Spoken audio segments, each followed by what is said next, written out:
So far, all of our first responder sections have involved security contacting professional first responders for assistance with most of the areas we've covered: response to a medical incident, fire, natural or man-made disaster, criminal incidents. This section on civil incident and private property issues will mainly center around the security guard responding and dealing with the issue almost exclusively with guidance and policies set forth by property management. In most issues we will discuss, there really is no role for professional first responders as they cannot provide a remedy to such issues. Security guards will find themselves in a unique position of being the single source of correcting certain behaviors and enforcing property rules and regulations.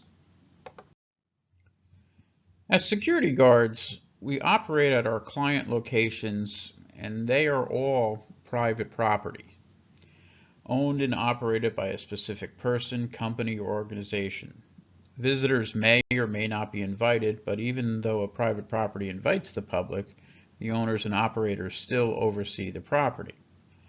As such, normally there are rules and regulations or a code of conduct in place at all such facilities, and these are normally enforced by private security guards. Perhaps think of private property like you would your own house or dwelling. So in your individual residences and dwellings, you have a right to set the rules at your individual properties. For instance, if you don't want people to smoke in your house, that would be kind of your code of conduct, if you will. Same thing at private property location. Codes of conduct are established sets of individual policies, rules, and regulations. Again, mainly at private property locations. They can exist and do exist in public places, but that's really not relevant to our conversation right now. A code of conduct may be posted. Sometimes at certain properties they're not as easily accessible or put out for public dissemination as they are in other places. All right, but regardless, there should be some method of conveying this message to visitors. Normally, again, it would be posted at an entrance, a lobby, or other areas which are visible to somebody entering the property. Matters addressed include rules of behavior in civil society, such as no yelling, no loitering, acts that are prohibited, such as smoking, consuming alcohol, soliciting, skateboarding. Some rules will be property specific, such as a medical facility requiring visitors to wear a face mask potentially. So we just said a minute ago, security guards for the most part are left to enforce these rules and regulations on their own, right? That they're not necessarily violations of the law. Now, some things that are included on a code of conduct can be considered illegal acts. Okay, they can be both. They can be illegal and they can also violate the property rules and regulations. In other words, they kind of doubly enforce it, if you will. There are not too many of them. Shoplifting would be a good example of something that obviously is illegal, but also could violate a property code of conduct as well, just as a reinforcement. Most private property rules are acts that are normally illegal, but not permitted, or they are prohibited on a specific property. Skateboarding, for example, is generally not an illegal act, but might be prohibited on private property due to safety concerns. Still, other rules are in place on private property to provide for the public's accommodation. These are civil laws in place from the federal government normally. The Americans with Disabilities Act would be one such law. The Delaware Clean Indoor Air Act from the state of Delaware, which is a state law, prohibits smoking in public and private property areas that are open to the public as well. During the COVID pandemic in 2020, state health regulations required visitors at private property locations where the public was invited to wear face masks and left it up to the property to enforce the same. It was not a crime to refuse to wear a face mask at the time. These are perhaps the most difficult for security from an enforcement perspective, as a person refusing to comply they're not necessarily breaking the law, so the police coming to arrest such a person is not a direct alternative. Now, we will explain the complicated remedy path for these issues in a bit. There will also be issues occurring at your property level which could involve some of the merchants or individual tenants.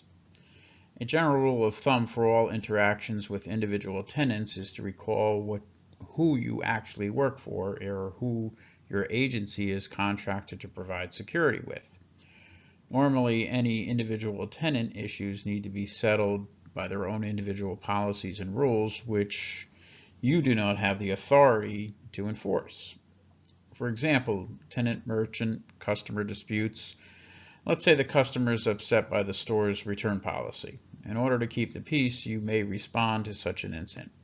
First off, this is a civil, business-related matter, so involving law enforcement is not practical.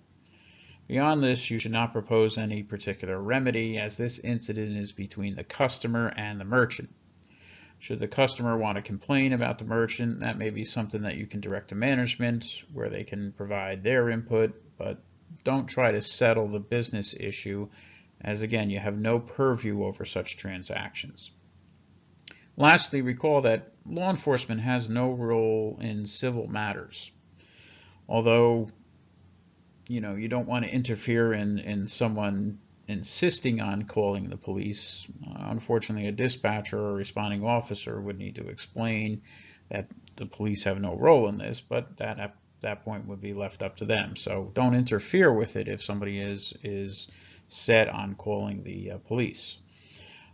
Please make sure that you review the attached video on criminal versus civil incidents, as it will give you a better perspective on when law enforcement is and is not involved. Security guards often respond and interact with issues and incidents that may not have a clear definition or a solution. They are also normally the most available figures representing property management and will encounter all types of inquiries, requests, complaints, opinions, and other interactions. You may field anything from a customer being upset about a merchant to the condition of restrooms, so on and so forth. It's important to understand the facts involved to determine what, if any, response is necessary and/or what remedy or solution can be applied. Part of being a competent professional means you need to know and understand, is a matter or a complaint, or is it actionable? What remedy or solution might be possible, and where does that matter get referred to from that point? While we have gone to great lengths to explain avoiding law enforcement in civil matters to gain compliance, it may not always be completely unavoidable. So our role as security officers is to enforce property rules. You, as the rightful representative of the property, are empowered to do so. Even so, there will be occasions when someone refuses to listen or comply as directed. Police officers also encounter people refusing to comply, and normally the remedy would result in someone's arrest. Your process to remedy such a dilemma is a bit more detailed, but could result with the same conclusion. While an initial reason or behavior that provokes your interaction with the visitor might not be illegal, such as the skateboarding example we gave before, it probably violates the property rules. So gaining compliance means advising the person what they need to do. Maybe stop doing something, don't do it again, so on and so forth. Should such compliance not be reached, then we in turn are going to our prescribed penalties. Most often this will be directing the person to leave the property. If a person refuses to leave the property when asked, well, then they have reached a point where the matter is a criminal violation. It is illegal to remain on a property when you're directed to leave. This is referred to as criminal trespass. Let's examine the process when criminal trespass is the only alternative for dealing with a property violation or rule or regulation.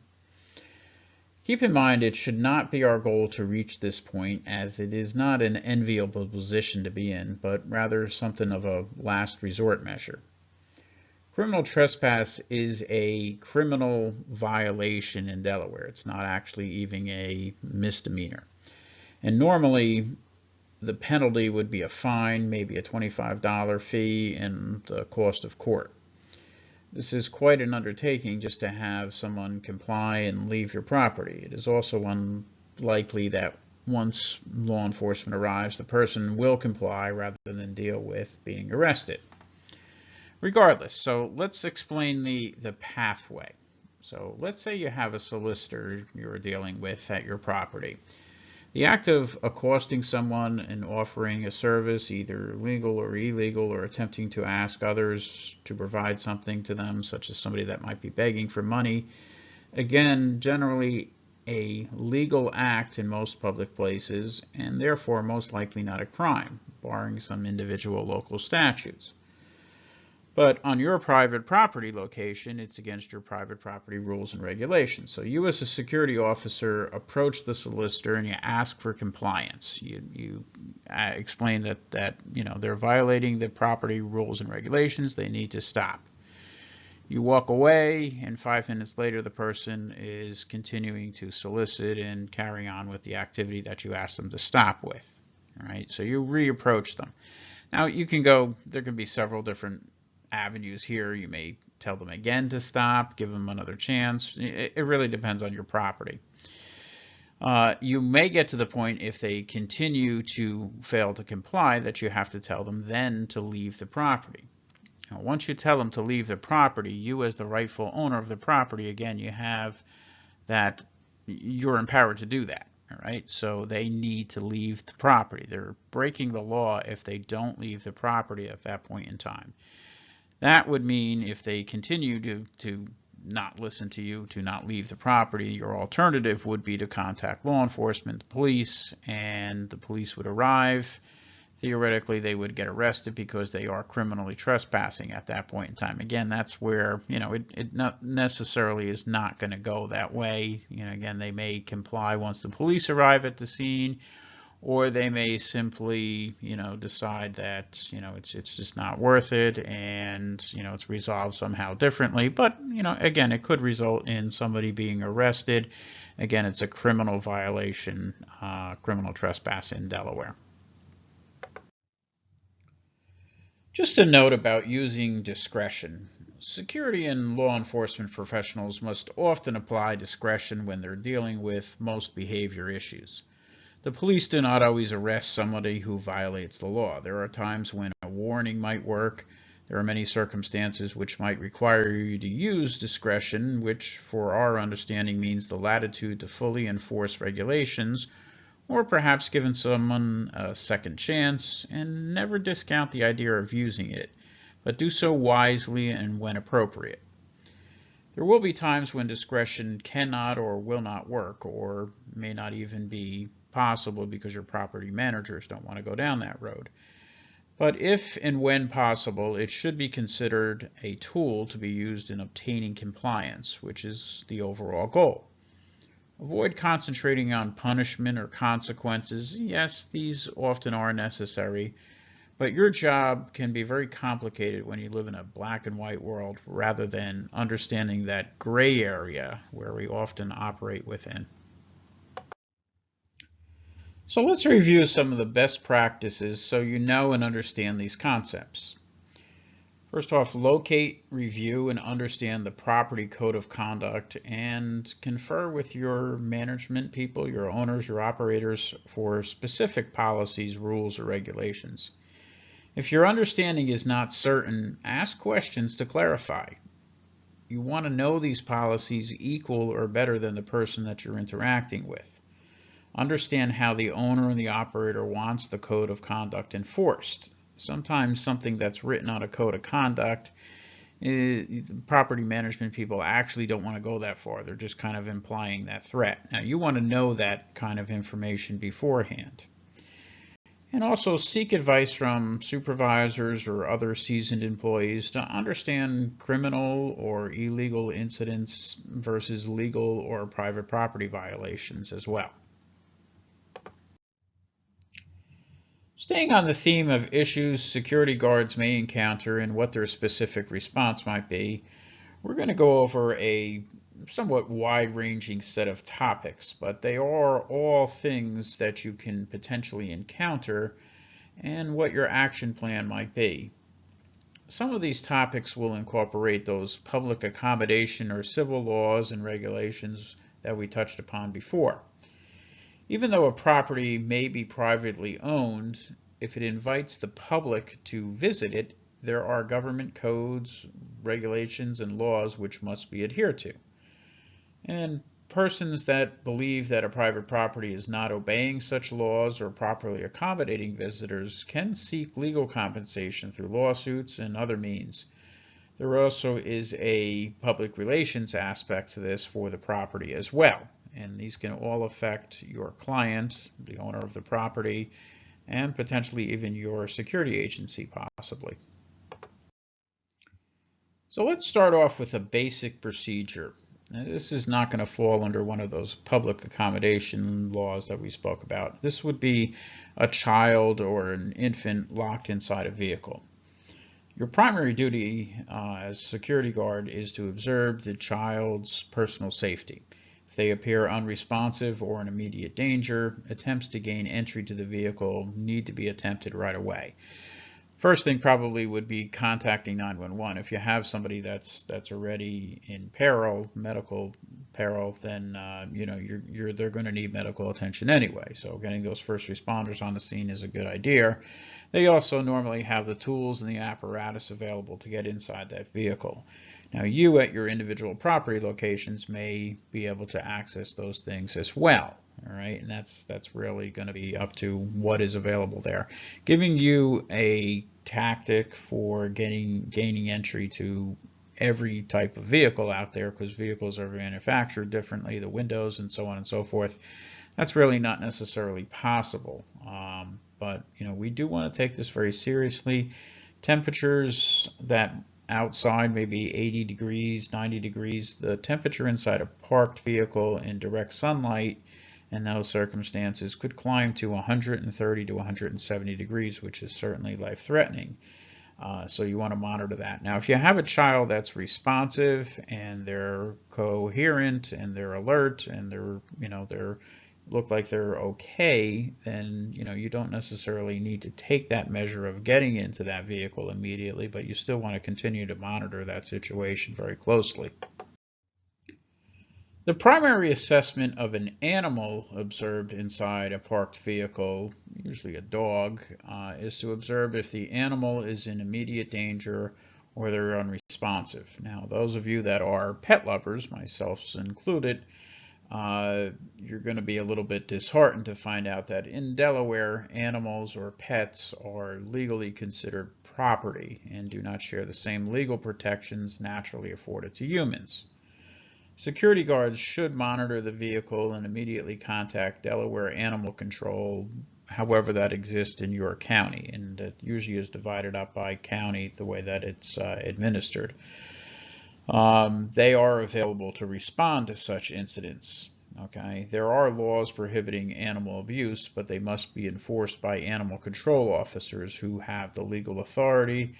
They may even issue citations or violations and take possession of mistreated animals as well. But again, your priority is to assess and then to hand that over to animal control. Getting into one of our public accommodation laws, breastfeeding or nursing in public is permitted under Delaware state law and should not be interfered with by security guards or anyone. Breastfeeding, nursing is permitted in public areas or any area where the public is invited. Some properties have set aside locations for breastfeeding or nursing, commonly referred to as family rooms. Regardless, this should only be offered as a convenience and not mandated. Persons who make complaints about this public accommodation should be advised of the law. Security guards may often come across persons who are mentally disturbed and or exhibiting signs of anxiety, depression, or emotional symptoms. Such persons may even be suicidal or potentially attempt to harm themselves or others. Such persons should not be considered as offenders. However, a security guard should always be cautious when approaching such persons. If and when it's necessary, medical or law enforcement assistance should be requested. There are several best practices outlined in your study guides for interacting with persons in crisis. Above all, we have mentioned dealing with people on some of the worst days of their lives.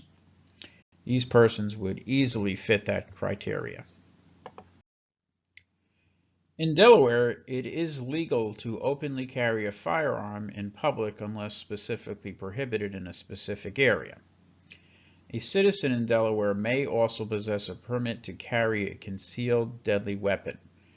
Normally, such a person complies with the appropriate training and they should not provoke attention to a properly concealed firearm. Law enforcement officers, local, state, and federal, are normally permitted to carry and possess firearms and should not be disturbed, even if they are on a property that restricts them. Regardless, such persons should also be able to present valid credentials. Private armed security guards in Delaware will need to carry a Delaware State Security License red card, as we outlined before. Private property owners and operators may decide if citizens are permitted to openly carry firearms at their locations, as the property still remains the purview of the owner. This should generally be outlined in a property code of conduct and visually displayed. In the course of their duties, security guards will be expected to enforce property-specific policies regarding openly carrying firearms. Security guards may encounter situations when other persons may be offended or alarmed by a person openly carrying a firearm, and these are usually some of the circumstances that a property considers when they look to prohibit people openly carrying a firearm. Therefore, it is important that you understand the law and the property-specific rules and regulations. In addition to firearms, private citizens may legally be able to openly carry or carry a concealed weapon without a permit. These might include knives, which are 3 inches or less, BB guns or pellet guns, OC spray, which is a disabling chemical spray. Security officers should always defer to law enforcement regarding the legality of weapons carried or possessed. Some other public accommodation laws. Again, there are no laws prohibiting the use of one restroom over another in regards to transgendered individuals. Regardless of legality, the issue may provoke questions or complaints. Security guards should make all efforts to explain the law as it pertains to this issue. If necessary, support from supervisors or property owners and managers should be sought in order to explain this if it requires it.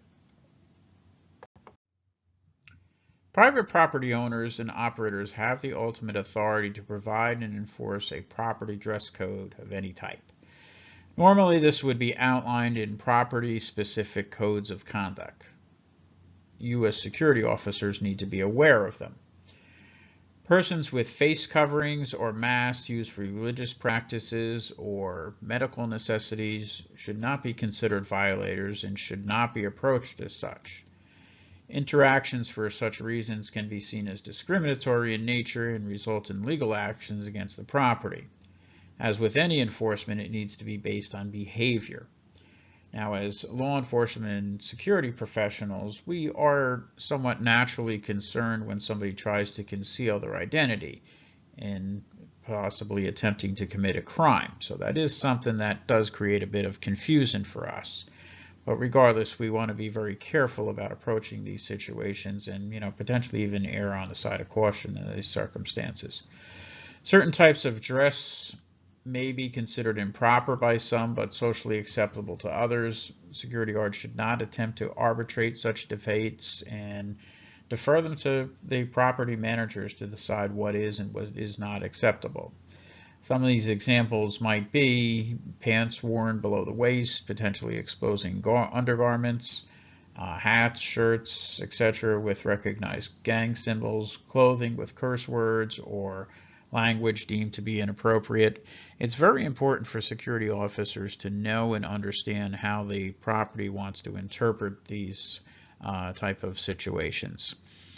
Just as an example, being in the retail world, years ago there was a security officer, thankfully not at my property, that approached somebody, female. She was actually wearing a face covering for religious purposes, and he approached her ignorantly and advised her to take off the mask. Well, that property ended up settling for a lawsuit just under $1 million in that particular circumstance. So these are things that you absolutely need to understand and seek advice about if you don't understand them completely at your property. Security guards may interact with organized groups looking to promote a particular cause. Security guards must be aware of the property owner's wishes in regards to allowing such demonstrations to take place, or what limitations may be placed upon such groups. If it's possible and if permitted, it might be best to allow a short duration demonstration rather than attempt to disrupt it, as it may provoke the group. Security guards must expect the demonstration to be video and audio recorded, potentially sent to social media, so mind your behavior when you're interacting with these groups and people. Most groups are not looking for a physical confrontation. However, maintaining safety is the primary concern for a security guard. If a demonstration appears likely to escalate, potentially become violent, or actually become violent, immediate assistance from law enforcement should be requested. Short of this, the property managers need to decide how much of a disruption, if there would be one created, they will tolerate under such circumstances. Security guards will operate in areas where they must fully anticipate and understand their actions, and events they respond to will potentially be recorded, both visually and by audio. Private property operators may restrict certain recordings. However, due to the ease of recording abilities and technologies, this may be difficult or even impractical to enforce in a lot of public environments. Generally, persons in a public area or an area where the public is openly invited do not have a reasonable expectation of privacy. Security guards may interact with incidents involving recordings that are controversial or provoke angry reactions. They might include children being recorded, people being recorded without their permission, recording of financial transactions.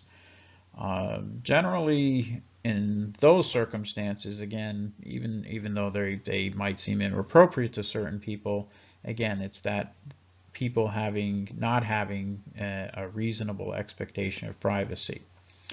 Generally, persons should have an expectation of privacy in private areas such as restrooms, family accommodation rooms, locker rooms, changing rooms, dressing rooms, etc. If there is any illegal act involving a recording, if it's alleged, law enforcement should be contacted.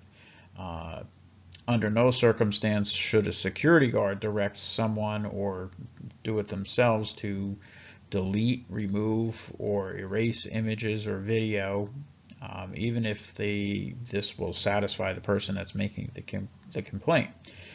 Security should not take possession of a camera, a cell phone, or other recording devices, and they shouldn't provide advice or suggest a person delete, remove, or erase images or videos as well. This is even problematic for law enforcement officers due to the Fourth Amendment. So you want to be very clear of your understanding of this particular policies at your property. Most of us are somewhat familiar with service animals, which are defined under the Americans with Disabilities Act as dogs or even miniature horses that are individually trained to do work or perform tasks for people with disabilities. The law regarding service animals is updated from time to time, and there are many details about the law and its enforcement. Information on service dogs is provided in your study guides, but to maintain the updated information, please review the attached video from the Americans with Disabilities Act Service Dog Laws. As we conclude our review of civil and private property incidents, you may have certain reactions to what you have heard from a personal perspective. Please remember all information is presented without biases or opinions. Your opinion is just that, yours. And yes, you are certainly entitled to it and welcome to express it as you see fit when you're off duty. On duty, you must remain a professional and refrain from interjecting your personal views when enforcing policy and responding to incidents. Public accommodation laws have serious financial and other repercussions for property owners if they are not properly understood and adhered to. They also have immense public relations implications as well. In agreeing to work for your employer and their clients, you need to place their interests well before any personal overviews.